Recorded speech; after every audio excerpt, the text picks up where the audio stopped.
perseverando hasta el fin. Mas el que persevere hasta el fin, éste será salvo. Mateo 10:22. Este particular texto fue originalmente dirigido a los apóstoles cuando fueron enviados a enseñar y a predicar en el nombre del Señor Jesús.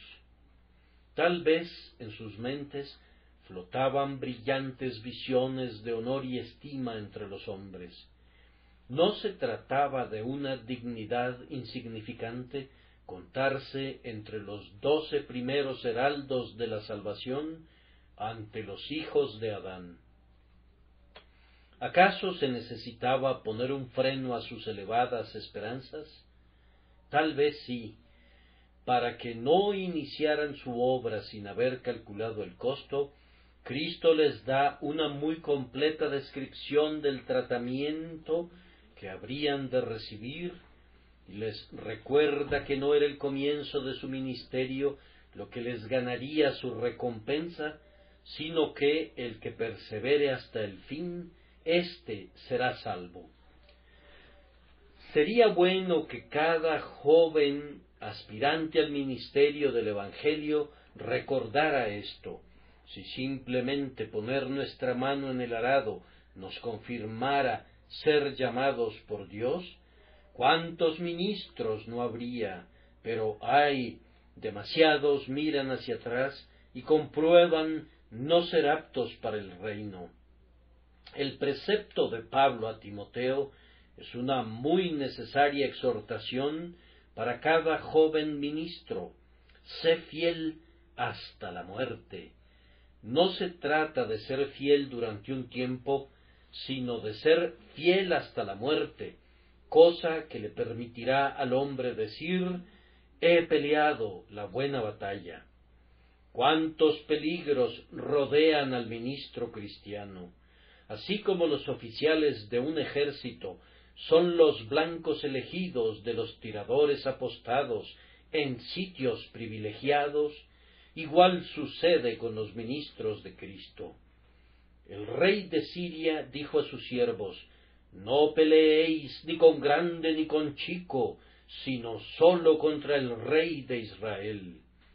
De la misma manera, el archienemigo enfoca su ataque principal contra los ministros de Dios. Desde el primer momento de su llamado a la obra, el predicador de la palabra estará familiarizado con la tentación.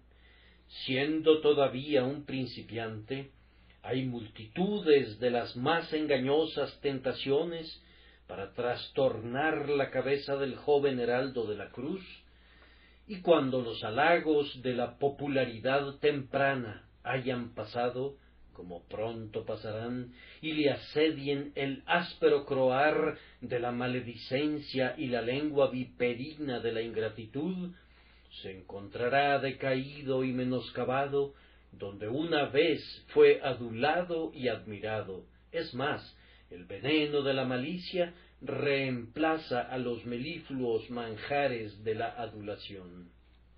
Entonces, que se ciña sus lomos y pelee la buena batalla de la fe. En los años subsiguientes, suministrar fresco material, domingo tras domingo, guiar haciéndolo como delante de Dios, vigilar las almas de los hombres, llorar con los que lloran y regocijarse con los que se regocijan, ser un padre de crianza para los jóvenes convertidos, reprender severamente a los hipócritas, tratar fielmente a los rebeldes, hablar con solemne autoridad y paternal ternura a aquellos que se encuentran en las primeras etapas del declive espiritual, llevar con él a todas partes el cuidado de las almas de cientos, es suficiente para envejecerlo cuando es joven todavía y desfigurar su rostro con las líneas del dolor, hasta que, como el Salvador, a la edad de 33 años, los hombres pensarán que es de 50 años de edad. Aún no tienes 50 años ¿Y has visto a Abraham? Le comentaron sus adversarios a Cristo cuando sólo contaba con 32 años. Si el ministro cayera, amigos míos, si ubicado sobre un pináculo fuera derribado, si estando en lugares resbalosos titubeara, si el que porta el estandarte cayera, como puede muy bien caer, qué daño sería infligido a la Iglesia, qué gritos se oirían entre los adversarios, qué danzas serían vistas entre las hijas de los filisteos, cómo se habría manchado en el polvo el estandarte de Dios, y el nombre de Jesús habría sido arrojado al cielo. Cuando el ministro de Cristo se vuelve un traidor, es como si temblasen los pilares de la casa. Cada piedra de la estructura resiente el sacudimiento. Si Satanás tiene éxito en trastornar a los predicadores de la palabra, es como si hubiese un árbol muy frondoso que súbitamente fuera derribado por el hacha y se quedara postrado en el polvo hasta que se marchitara y se pudriera. Pero ¿dónde están las aves del cielo que hacían nido en sus ramas? ¿Y a dónde huyeron esas bestias del campo que encontraban una reconfortante sombra debajo de su ramaje? El espanto se ha apoderado de ellos y huyen aterrados. Todos los que eran alentados por la palabra del predicador, fortalecidos por su ejemplo y edificados por su enseñanza, están llenos de humillación y tristeza y claman: ¡ay, hermano mío! Por todos estos numerosos peligros nuestros y las pesadas responsabilidades, podemos con justicia apelar ante quienes se alimentan bajo nuestro ministerio y suplicarles: hermanos, orad por nosotros. Bien, nosotros sabemos que aunque nuestro ministerio proceda del Señor, si hasta aquí hemos sido mantenidos fieles por el poder del Espíritu Santo, sin embargo, solamente el que persevere hasta el fin, éste será salvo. Pero, hermanos míos, cuán glorioso es el espectáculo del hombre que persevera hasta el fin como un ministro de Cristo.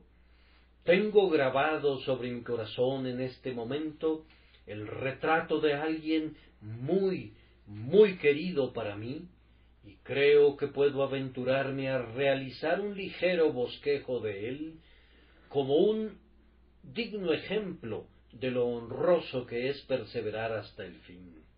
Este hombre comenzó a predicar la palabra siendo joven todavía. Descendiente de ancestros que habían amado al Señor y servido en su iglesia, sentía el ardor del santo entusiasmo. Habiendo demostrado sus capacidades, entró a una institución educativa y al completar sus cursos se estableció en un lugar en el que por más de 50 años continuó sus labores. En sus tempranos días, su sobria sinceridad y su sana doctrina fueron reconocidas por Dios en muchas conversiones, tanto en el lugar donde trabajaba como en otros lugares. Asediado por la calumnia y los ultrajes, fue su privilegio sobrellevarlos. Sobrevivió a sus enemigos, y aunque había enterrado a una generación de sus amigos, pudo encontrar cálidos corazones que se agruparon a su alrededor hasta el fin. Visitando su rebaño, predicando en su propio púlpito y haciendo muchísimos viajes para visitar otras iglesias, los años se sucedieron con tanta rapidez que se convirtió en cabeza de una gran tribu de hijos y nietos, la mayoría de ellos caminando en la verdad. A la edad de 80 años continuaba predicando hasta que, agobiado por las enfermedades, aunque se mantenía tan gozoso y tan jovial como en el apogeo de su juventud, llegó su tiempo de morir. Él pudo decir verdaderamente cuando habló conmigo al final: que yo sepa, mi testimonio para Dios no se ha alterado nunca en relación a las doctrinas fundamentales.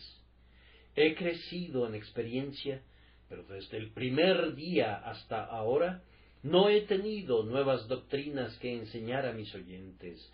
No he tenido que hacer ninguna confesión de error sobre puntos vitales, sino que me he adherido a las doctrinas de la gracia y puedo decir ahora que las amo más que nunca. Era alguien como Pablo el anciano, que anhelaba predicar mientras sus vacilantes rodillas lo pudieran transportar al púlpito. Estoy muy agradecido por haber tenido un abuelo así.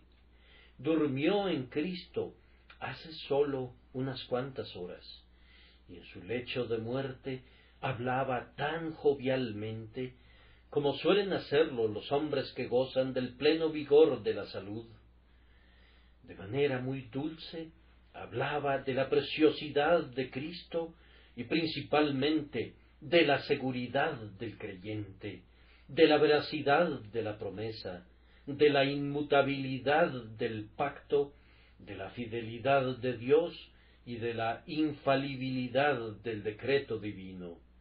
Entre las cosas que dijo al final está esta que, nosotros creemos, vale la pena que atesoren en su memoria.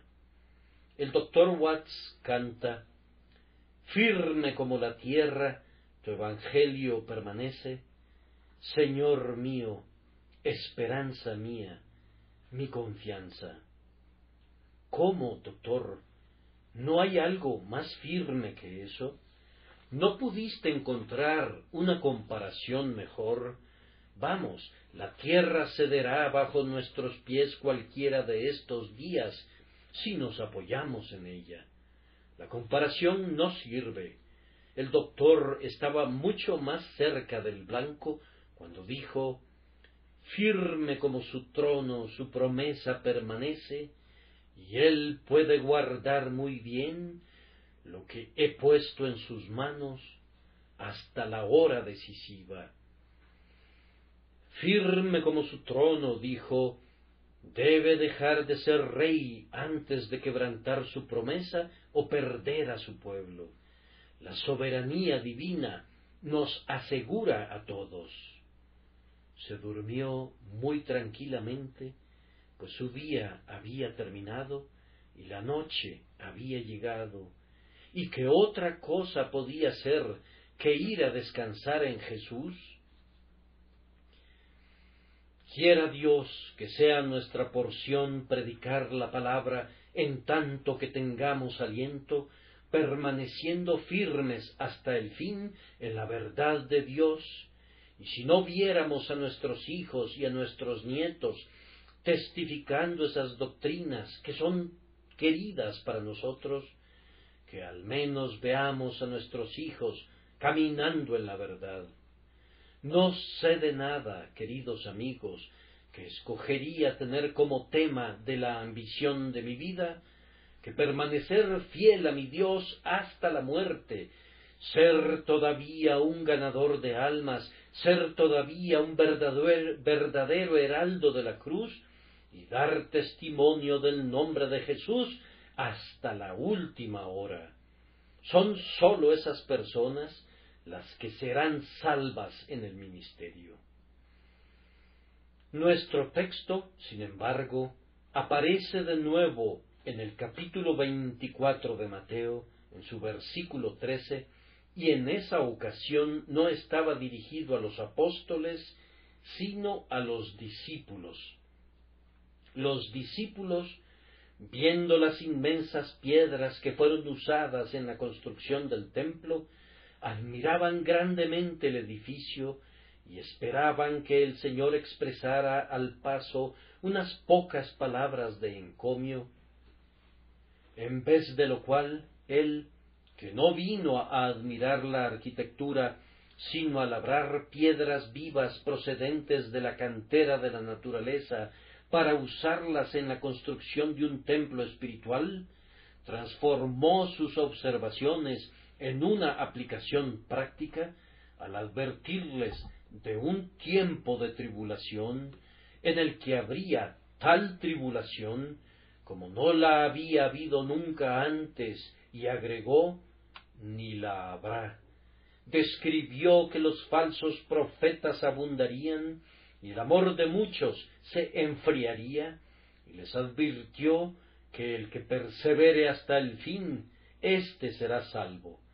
Así que esta solemne verdad se aplica a cada uno de ustedes. El cristiano, aunque no es llamado a la posición de peligro que significa testificar públicamente sobre la gracia de Dios, está destinado en su medida a testificar en relación a Jesús y en su propia esfera y lugar, a ser una antorcha que arde y alumbra. No tiene los cuidados de una iglesia, pero tiene mucho más, pues están los cuidados del negocio. Él está mezclado con el mundo, está forzado a asociarse con los impíos. En un alto grado, al menos 6 días a la semana, debe caminar en una atmósfera incompatible con su naturaleza. Es forzado a oír palabras que nunca le provocarán al amor ni a las buenas obras, y a contemplar acciones cuyo ejemplo es odioso. Está expuesto a tentaciones de todo tipo y tamaño, pues esta es la porción de los seguidores del Cordero. Satanás sabe cuán útil es un consistente seguidor del Salvador y cuánto daño puede acarrear contra la causa de Cristo un profesante inconsistente, y por tanto vacía todas sus flechas de su aljaba para herir de muerte al soldado de la cruz. Hermanos míos, muchos de ustedes han tenido una experiencia más extensa que la mía. Ustedes saben cuán severa es la batalla de la vida religiosa, cómo deben contender hasta derramar la sangre, esforzándose en contra del pecado. Su vida es una escena de guerra continua, tanto externa como internamente, y tal vez en este momento están clamando con el apóstol: «Miserable de mí, ¿quién me librará de este cuerpo de muerte?». La carrera del cristiano consiste en luchar y no cesar nunca. Siempre ara en un mar embravecido y no descansa nunca hasta que llegue al puerto de la gloria.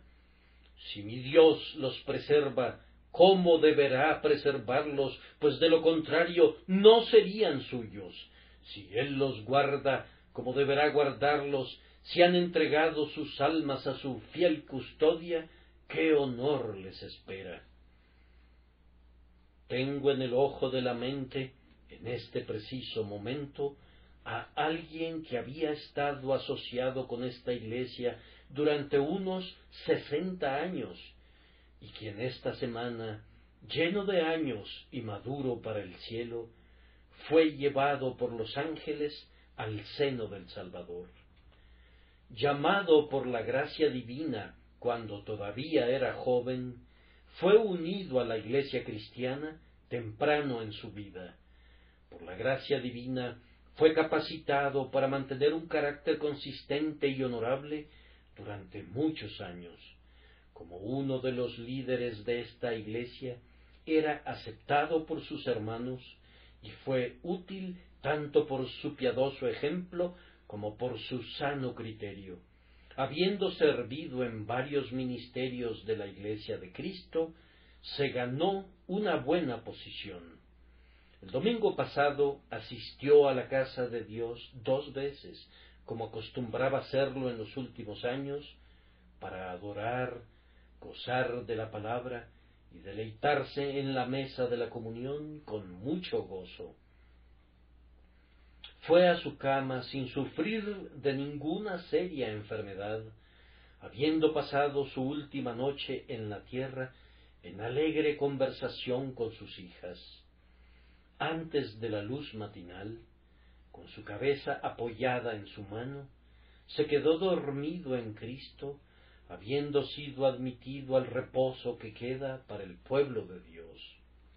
Cuando pienso en mi hermano, aunque lo vi poco durante los últimos años, no puedo sino gozarme en la gracia que iluminó su sendero. Cuando lo vi la semana anterior a su partida, aunque lleno de años, no había casi ninguna falla en su mente. Él era justamente el cuadro del santo entrado en años en espera de su Señor y dispuesto a trabajar por su causa mientras tuviera vida. Me refiero, como la mayoría de ustedes sabe, al señor Samuel Gale. Demos gracias a Dios y tengamos ánimo. Demos gracias a Dios porque ha preservado en este caso a tantos cristianos durante tantos años, y tengamos ánimo con la esperanza de que serán encontrados muchos en esta iglesia, en todas las épocas, cuyos cabellos grises serán coronados de gloria. El que persevere hasta el fin, y sólo éste, será salvo. Pero, queridos amigos, la perseverancia no es la porción de unos cuantos, no es para los laboriosos predicadores de la palabra o para los líderes consistentes de la iglesia. Es la porción común de cada creyente en la iglesia.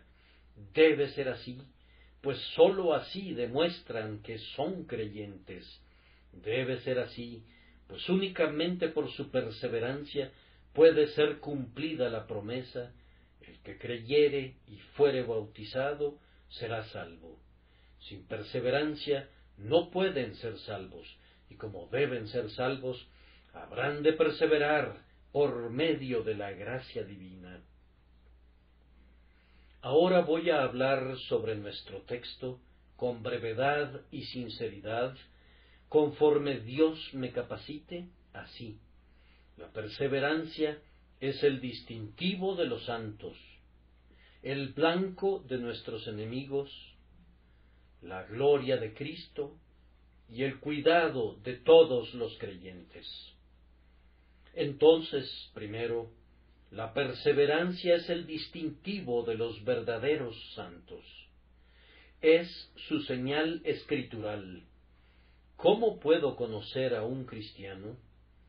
Bien, hasta cierto punto, las palabras revelan al hombre, pero el discurso de un hombre no siempre es la copia de su corazón, pues muchos son capaces de engañar con un lenguaje afable.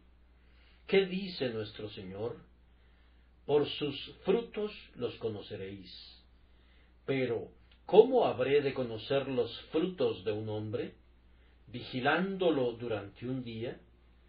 Puedo, tal vez, formarme una conjetura de su carácter al estar con él durante una sola hora, pero no podría pronunciarme confiadamente sobre el estado verdadero de un hombre, ni siquiera habiendo estado con él una semana. Una vez le preguntaron a George Whitefield qué pensaba del carácter de una cierta persona. Nunca he vivido con él, fue su muy prudente respuesta. Si tomáramos el recorrido de la vida de un hombre, digamos durante 10, 20 o 30 años, y si mediante una cuidadosa supervisión vemos que produce los frutos de la gracia por medio del Espíritu Santo, podemos llegar a una conclusión con mucha seguridad. Como la aguja verdaderamente magnetizada de la brújula, a pesar de muchas desviaciones, apunta real y naturalmente al polo, así, si puedo ver que a pesar de las debilidades, mi amigo apunta a la santidad, sincera y constantemente, entonces podré concluir con algo parecido a la certeza que él es un hijo de Dios. Aunque las obras no justifican al hombre delante de Dios, sí justifican la profesión de un hombre delante de sus semejantes. Yo no puedo decir si tienes razón en llamarte cristiano, excepto por tus obras. Por tus obras, entonces, como dice Santiago, serás justificado. Por tus palabras no puedes convencerme de que eres un cristiano, y mucho menos por tu experiencia, que no puedo ver, sino que debo creer a ojos cerrados. Pero tus acciones dirán la verdad, y la dirán en voz alta, a menos que seas un redomado hipócrita. Si tu senda es como la luz de la aurora, que va en aumento hasta que el día es perfecto, yo sabría que la tuya es una senda de justicia. Todas las otras conclusiones son únicamente el juicio de la caridad que estamos obligados a ejercer, pero hasta aquí puede llegar el hombre emitiendo el juicio de la certeza cuando la vida de un hombre ha sido consistente todo el tiempo. Además, la analogía nos muestra que es la perseverancia la que debe señalar al cristiano. ¿Cómo conozco al ganador de una carrera? Allí están los espectadores y allá están los corredores. ¡Qué hombres tan fuertes! ¡Qué músculos tan magníficos! ¡Qué fortaleza y qué vigor! Allá está la meta, y ahí es donde debo juzgar quién es el ganador, no aquí, en el punto de partida, pues ¿no sabéis que los que corren en el estadio, todos a la verdad corren, pero uno solo se lleva el premio? Yo podría seleccionar a esta persona o a aquella como probable ganador, pero no puedo estar absolutamente seguro hasta que la carrera haya terminado. Allá van volando. Miren cómo se esfuerzan estirando sus músculos. Pero uno ha tropezado, otro se desmaya, un tercero se queda sin aliento y otros se quedan muy atrás. Solamente gana uno. ¿Quién es él? Bueno, el que continuó hasta el fin.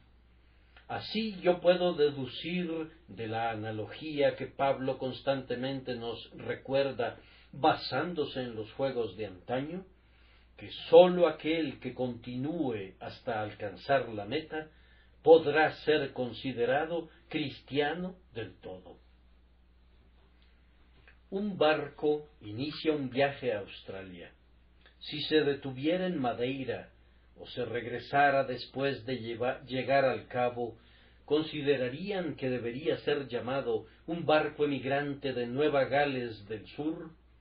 No, tiene que completar su viaje, pues de lo contrario no merece el nombre.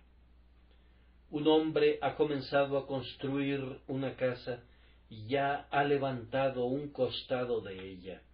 ¿Lo considerarían un constructor si se detuviera allí sin poner el techo o completar las otras paredes? Ensalzamos a los hombres por ser guerreros, porque saben cómo realizar una acometida impetuosa, pero pierden la campaña. ¿Acaso no nos hemos burlado últimamente de los jactanciosos despachos de los comandantes procedentes de batallas en las que los dos grupos combatientes pelearon con valor y sin embargo ninguno de ellos tuvo el sentido común de presionar para cosechar la victoria? ¿En qué consistía la verdadera fortaleza de Wellington, sino en que cuando había alcanzado la victoria sabía cómo cegar la cosecha que había sido sembrada en sangre?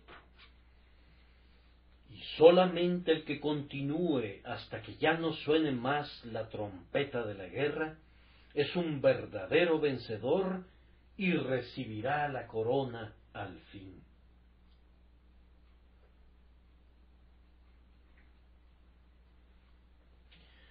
Sucede con un cristiano lo que ocurría con el gran Napoleón.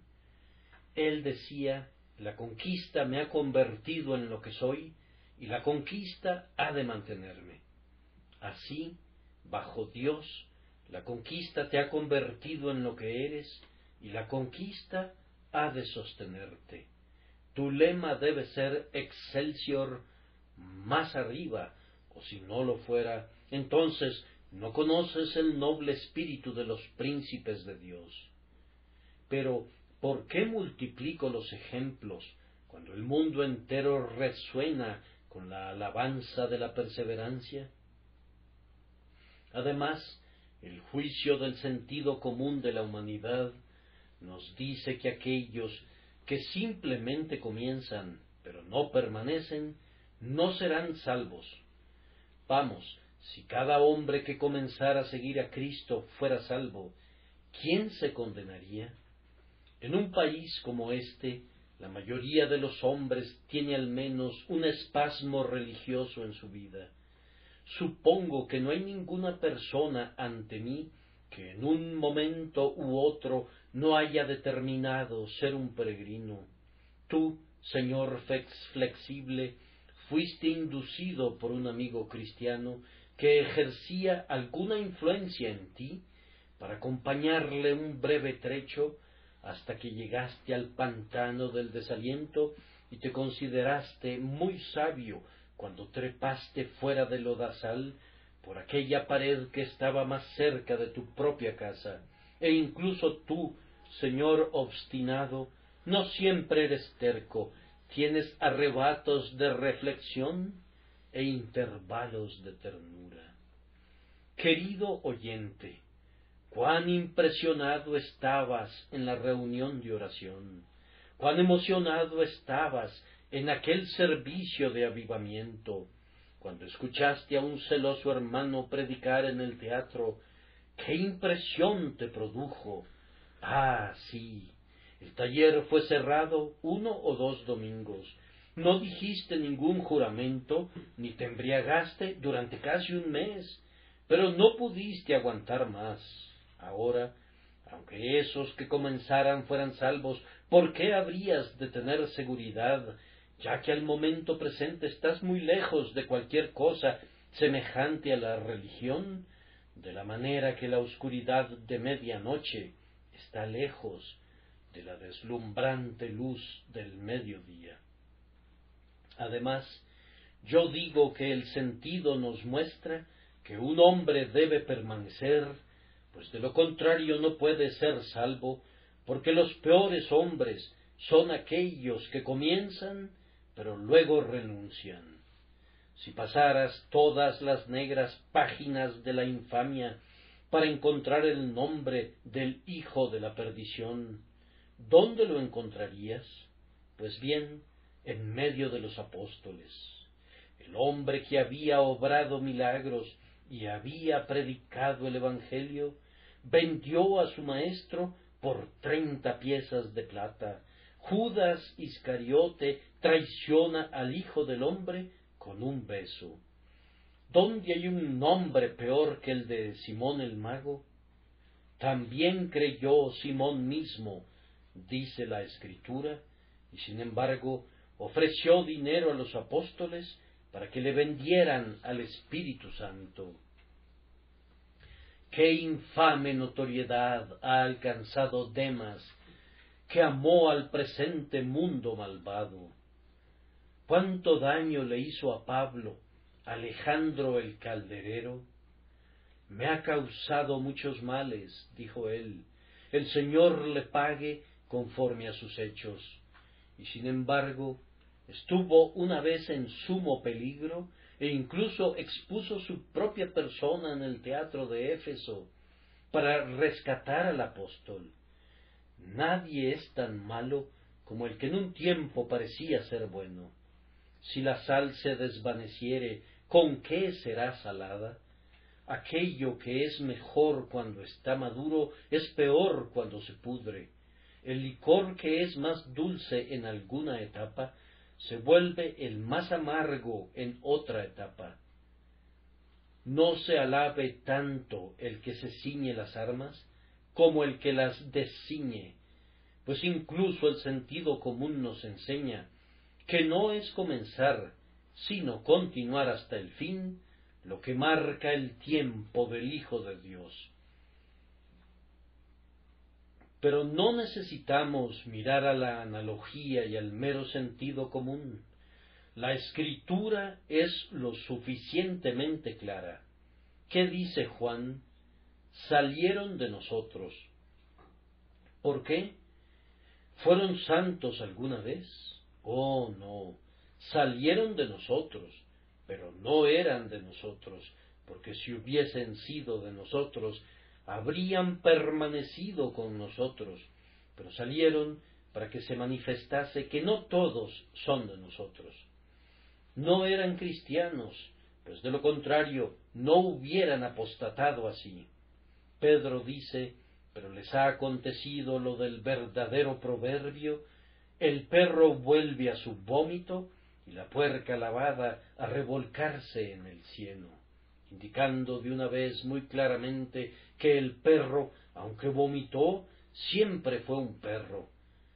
Cuando los hombres desembuchan sus pecados a regañadientes, no renunciando a ellos porque les desagradan, sino porque no pueden retenerlos, si llega un tiempo favorable, volverán a tragar una vez más lo que parecieron abandonar. La puerca que fue lavada, ¡ay!, tráiganla a la sala, preséntenla en sociedad. Fue lavada, y muy bien lavada, por cierto. ¿Quién vio jamás a un miembro tan respetable de la honorable confraternidad de cerdos? Que pase, sí, pero ¿la conservarás allí? Espera y verás. Debido a que no la has transformado en hombre, en la primera ocasión será descubierta revolcándose en el cieno. ¿Por qué? Porque no era un hombre, sino una puerca. Y así creemos que podemos aprender de otra multitud de pasajes, si tuviéramos el tiempo de citarlos, que los que regresan a la perdición no son santos para nada, pues la perseverancia es la insignia de los justos. No obstante, proseguirá el justo su camino, y el limpio de manos aumentará la fuerza. No sólo recibimos la vida por la fe, sino que la fe la sustenta, mas el justo vivirá por fe, y si retrocediere, no agradará a mi alma. Lo que hemos aprendido de la Escritura, queridos amigos, ha sido abundantemente confirmado por la observación. Cada día bendigo a Dios, porque en una iglesia tan numerosa tenemos comparativamente muy pocas personas que han resultado ser falsas, pero he visto lo suficiente, y el Señor lo sabe, más que suficiente, para volverme celoso por ustedes con un celo piadoso. Puedo dar muchos ejemplos de hombres y mujeres que corrían bien. ¿Quién les estorbó para no obedecer la verdad? Recuerdo a un joven de quien opinaba tan favorablemente como de cualquiera de ustedes, y yo creo que merecía en aquella época nuestro juicio favorable. Caminaba entre nosotros, uno de los más esperanzadores de nuestros hijos, y esperábamos que Dios lo hiciera útil para su causa. Cayó en malas compañías. Quedaba todavía en él suficiente conciencia, después de un largo trayecto pecando en secreto, para hacerle sentir incómodo en su perversidad, aunque no renunciaba a ella. Y cuando al fin su pecado le miró en la cara y otros lo descubrieron, quedó tan avergonzado que, aunque llevaba el nombre de cristiano, tomó veneno para escapar la vergüenza que se había acarreado. Fue rescatado por la pericia y la buena providencia de Dios. Pero ¿dónde se encuentra y qué hace? Solo Dios lo sabe, porque había tomado otro veneno más letal todavía, que lo hizo esclavo de sus propias concupiscencias. No crean que se trata solamente de los jóvenes. Es un hecho muy lamentable que hay proporcionalmente más rebeldías entre los viejos que entre los jóvenes, y si quieren encontrar a un gran pecador en ese sentido, lo encontrarán, de seguro, el 99% de las veces, con cabellos grises en su cabeza. ¿Acaso no he mencionado frecuentemente que no encuentran en la Escritura muchos casos de jóvenes que se descarrían? Pueden encontrar a los pecadores pecando, pero todos ellos se estaban volviendo viejos. Allí está Noé, ya no era joven. Allí está Lot, que cuando se embriagó ya no era un muchacho. Allí está David con Betsabé, no era un joven al calor de la pasión. Allí está Pedro negando a su Señor, no era un muchacho en ese momento. Estos eran hombres de experiencia y conocimiento y sabiduría, así que el que piensa estar firme, mire que no caiga. Con tristeza recordamos a uno que, hace años, le oímos orar entre nosotros y lo hacía dulcemente. Era estimado y apreciado por todos nosotros. Recuerdo a un hermano que dijo muy amablemente, pero no demasiado sabiamente: si él no es un hijo de Dios, yo tampoco. Pero lo que hizo, hermanos míos, para nuestra vergüenza y tristeza, fue desviarse al peor y más inmundo de los pecados. ¿Y dónde está ahora? Tal vez la cantina nos lo podría decir, o peores lugares todavía. Así que hemos podido ver que el sol de la tierra puede eclipsarse, las estrellas de la tierra pueden apagarse, y toda la gloria humana puede derretirse hasta la vergüenza. Ningún verdadero hijo de Dios perece, grábense eso, pero este es el emblema de un verdadero hijo de Dios, que un hombre permanece hasta el fin.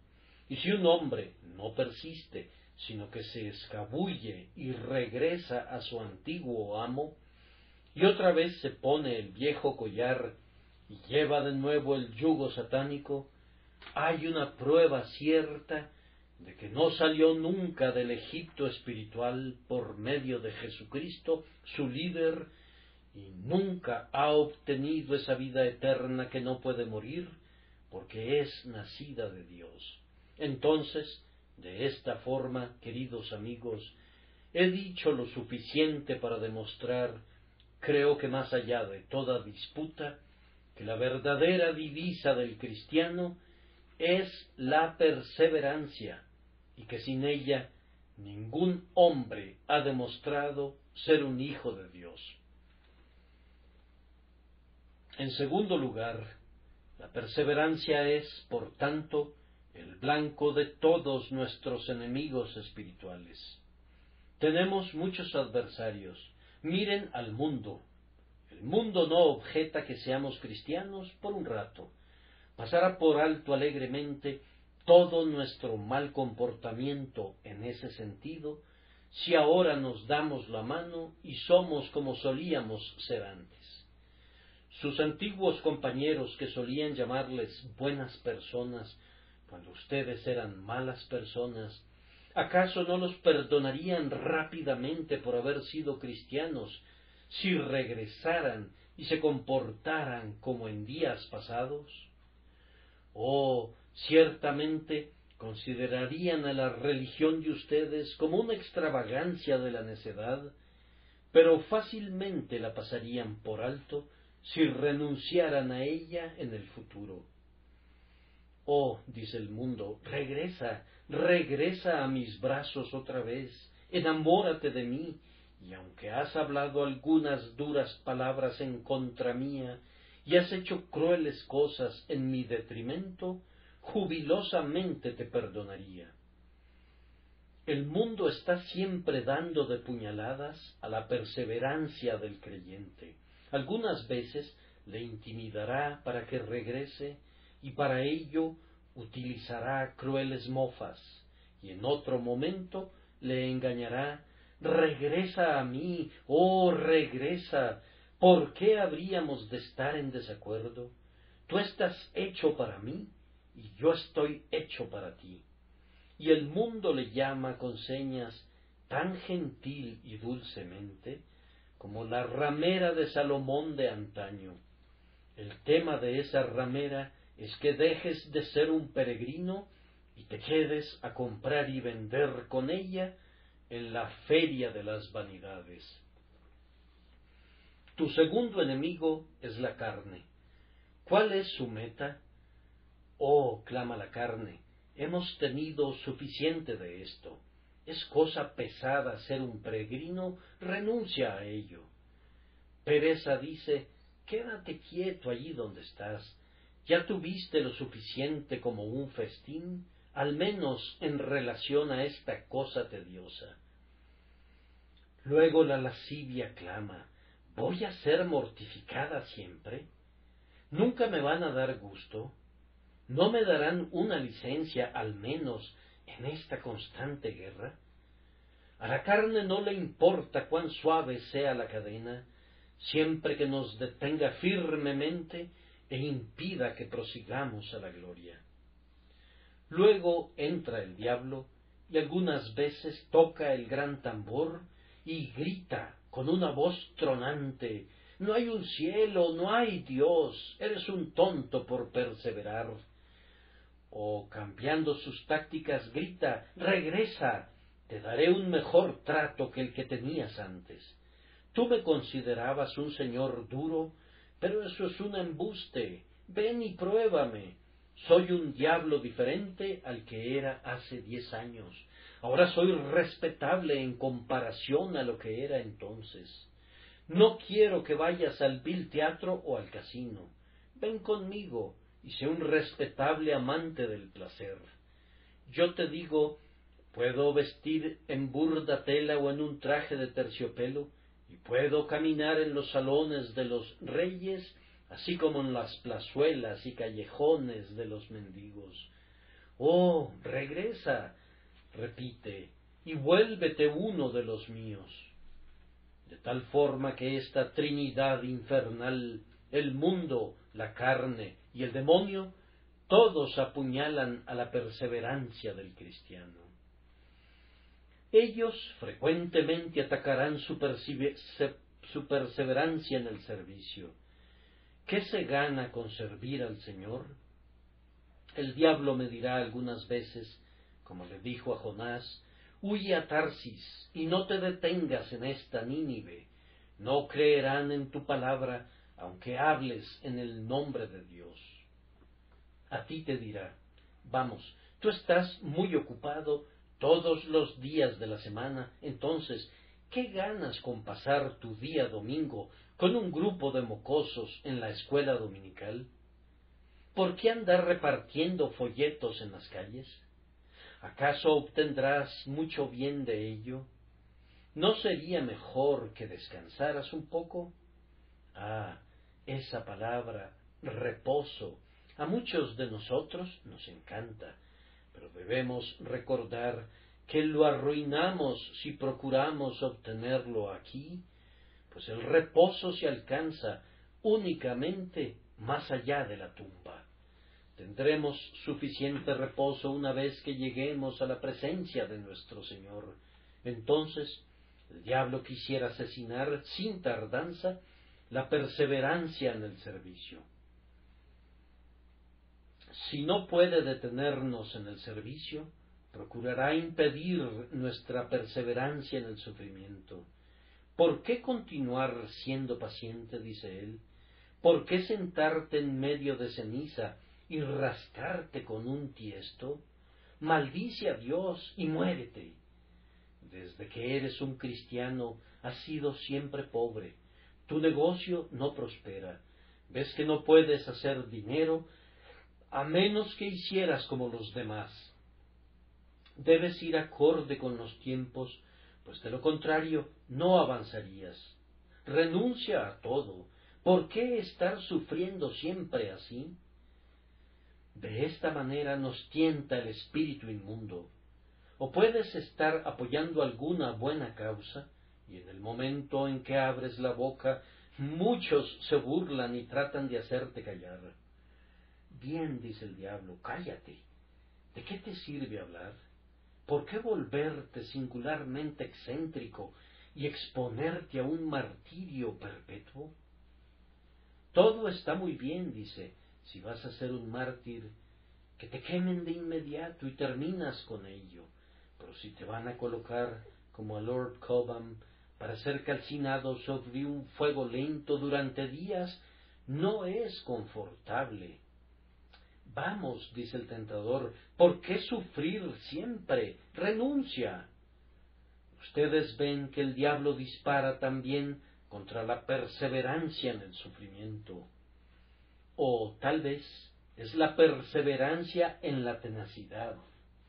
El amor de muchos se ha enfriado, pero ustedes permanecen llenos de celo. Bien, dice él, ¿de qué te sirve ser tan celoso?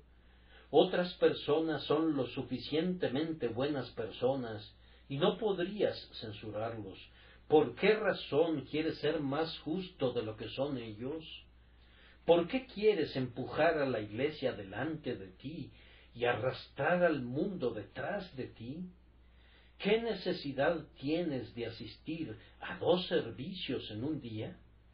¿No basta con uno? Haz lo que hacen los demás. Holgazanea como lo hace el resto de las personas. Duerme igual que duermen los demás. Y permite que tus lámparas se apaguen al igual que lo hacen las otras vírgenes. De esta manera es asediada frecuentemente nuestra perseverancia en la tenacidad. O, por otra parte, será en nuestros sentimientos doctrinales. Vamos, dice Satanás, ¿sostienes estos credos denominacionales? Los hombres sensibles se están volviendo más liberales, están regalando lo que no les pertenece, la verdad de Dios, están quitando los antiguos mojones. Los actos de uniformidad deben ser repelidos, los artículos y los credos deben ser apartados como madera inútil, pues son cosas innecesarias para esta época muy iluminada. Alíñate con lo nuevo y sé un cualquier cosista. Cree que lo negro es blanco. Sostén que la verdad y la mentira son muy semejantes la una a la otra y que no importa en cuál de las dos creamos, pues todos estamos en lo correcto, aunque llanamente nos contradecimos los unos a los otros. Que la Biblia es una nariz de cera que se puede conformar a cualquier cara, que no enseña nada esencial, pero que la puedes hacer decir lo que quieras. Haz eso, dice, y no tengas una posición firme en tu opinión. Creo que he demostrado, y no necesito gastar más palabras en ello, que la perseverancia es el blanco al que apuntan todos los enemigos. Usa tu escudo, cristiano, por tanto, ponte tu armadura y clama con potencia a Dios para que por su espíritu puedas perseverar hasta el fin. En tercer lugar, hermanos, la perseverancia es la gloria de Cristo. El hecho de que haga que todo su pueblo persevere hasta el fin es grandemente para su honra. Si apostataran y perecieran, cada oficio y obra y atributo de Cristo sería manchado en el cieno. Si algunos de los hijos de Dios perecieran, ¿dónde quedarían los compromisos del pacto de Cristo? ¿Qué valor tendría Él como mediador del pacto y como la fianza de ese pacto? Si no ha guardado las promesas para toda su simiente. Hermanos míos, Cristo es hecho un líder y un comandante del pueblo para llevar a muchas almas a la gloria, pero si no las llevara a la gloria, ¿dónde estaría el honor del capitán? ¿Dónde estaría la eficacia de la sangre preciosa si no redimiera eficazmente? Si sólo redimiera por un tiempo y luego permitiera que pereciéramos, ¿dónde estaría su valor? Si sólo borrara el pecado por unas cuantas semanas y luego permitiera que el pecado regresara y permaneciera en nosotros, ¿dónde, pregunto, estaría la gloria del Calvario y dónde estaría el lustre de las heridas de Jesús? Él vive para interceder, pero ¿cómo puedo honrar su intercesión si es infructífera? ¿Acaso no ora, Padre, aquellos que me has dado, quiero que donde yo estoy, también ellos estén conmigo, y si no fueran llevados finalmente a estar con Él donde Él está, ¿dónde estaría el honor de su intercesión? ¿Acaso no habría fallado el intercesor y el mediador habría sido despachado sin éxito? ¿Acaso no está unido en este día con su pueblo?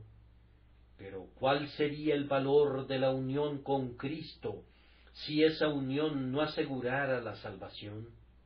¿Acaso no está hoy a la diestra de Dios preparando un lugar para sus santos y les prepararía un lugar para luego perderlos en el camino?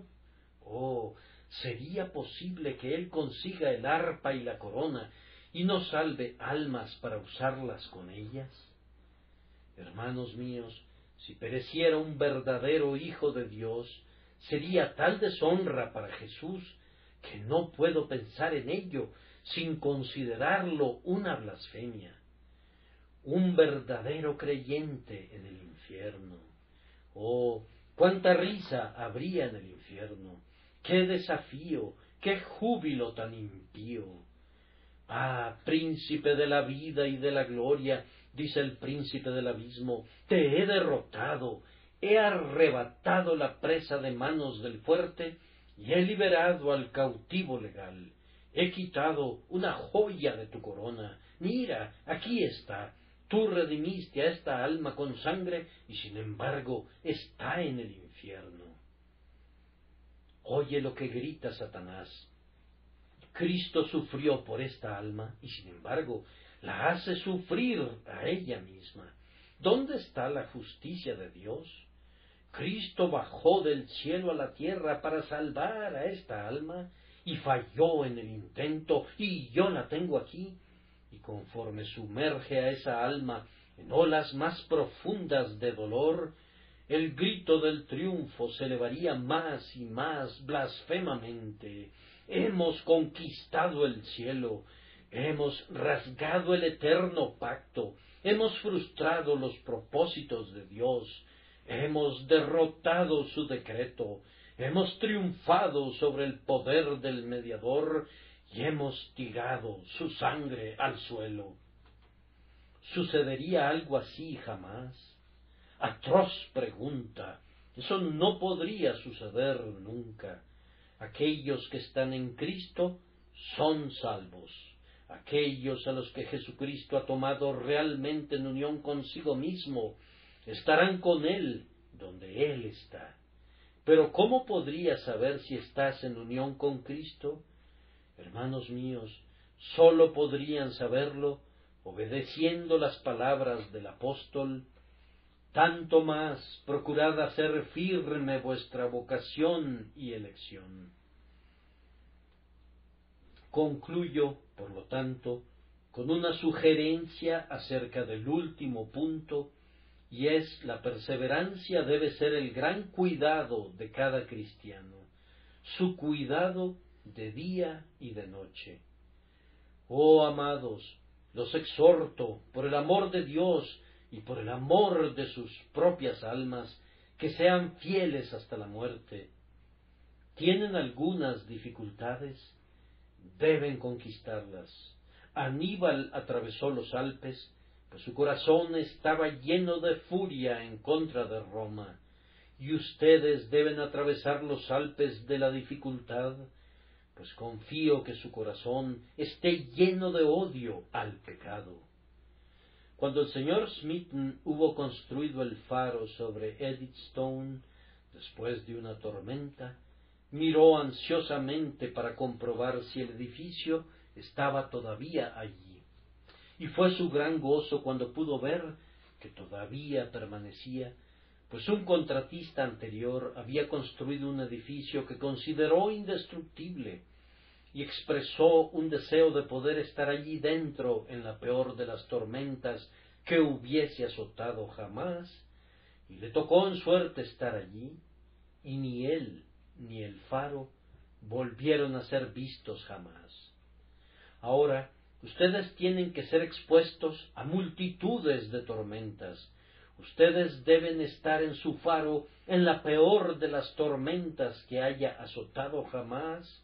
Entonces, construyan firmemente sobre la roca de las edades y hagan un trabajo seguro para la eternidad, pues si hacen esto, nunca caerán. Por causa de esta iglesia, les pido que lo hagan, pues nada puede deshonrar y debilitar tanto a la iglesia como las caídas de los que profesan. 1000 ríos fluyen al mar y enriquecen los prados, pero ningún hombre escucha su sonido. Pero si hay una catarata, su rugido se escuchará por varios kilómetros y cada viajero notará la caída. 1000 cristianos difícilmente pueden honrar tanto a su Señor como un hipócrita puede deshonrarle. Si alguna vez han probado que el Señor es lleno de gracia, oren para que su pie no resbale. Sería infinitamente mejor enterrarlos bajo tierra que verlos enterrados en el pecado. Si debo perderme, que Dios me conceda que no sea como un apóstata. Si debo perecer, después de todo, ¿no sería mejor no haber conocido nunca el camino de la justicia, que después de haber conocido su teoría y algo de su gozo, regresara a los miserables elementos del mundo? Que su oración no sea contra la muerte, sino contra el pecado. Por ustedes mismos, por la Iglesia y por el nombre de Cristo, les pido que hagan esto. Pero ustedes no pueden perseverar excepto por medio de mucha vigilancia en el aposento, mucho cuidado sobre cada acción, mucha dependencia de la fuerte mano del Espíritu Santo, que es el único que los conduce a permanecer. Caminen y vivan delante de Dios, sabiendo dónde está su fortaleza, y pueden estar seguros que todavía cantarán esa dulce doxología de Judas: y a aquel que es poderoso para guardaros sin caída y presentaros sin mancha delante de su gloria con gran alegría, al único y sabio Dios, nuestro Salvador, sea gloria y majestad, imperio y potencia, ahora y por todos los siglos. Amén. Una fe simple lleva al alma de Cristo y Cristo mantiene viva la fe. Esa fe le permite perseverar al creyente y así entrar al cielo. Que esa sea la porción de ustedes y la mía, por Cristo nuestro Señor.